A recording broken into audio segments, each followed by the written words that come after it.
Hello అందరికి bye. Hello చెప్పమ్మా. Tea తాగారా అని అడుగు. టీ తాగారా అందరూ? నీ చూసిన వాళ్ళందరూ ఫ్యాన్స్ ఉన్నారు కదా. టీ తాగారమ్మా అని అడుగు. టీ తాగారా అందరూ? లక్ష్మి అను. వడ వడ వేస్తున్నాను. లక్ష్మి వడ మొక్కజొన్న వడ. లక్ష్మి వడ వేస్తున్నాను. లక్ష్మి వడ వేస్తున్నాను చూడు. లక్ష్మక్క చూడు వడ వేస్తుంది సరోజక్క. మొక్కజొన్న వంట వినాయక చవితికి పాలు వెళ్ళి కట్టుకుంటాం కదా, అవి తీసేసాము. ఇదిగో వాళ్ళు బాగున్నాయా?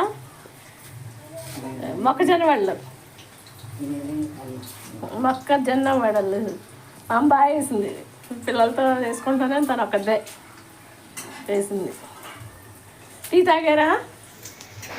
అది తాగండి. బాయ్ చెప్పు. సబ్స్క్రైబ్ చేయమను. సబ్స్క్రైబ్ చేయండి, షేర్ చేయండి, లైక్ కొట్టండి. బాగా తినండి.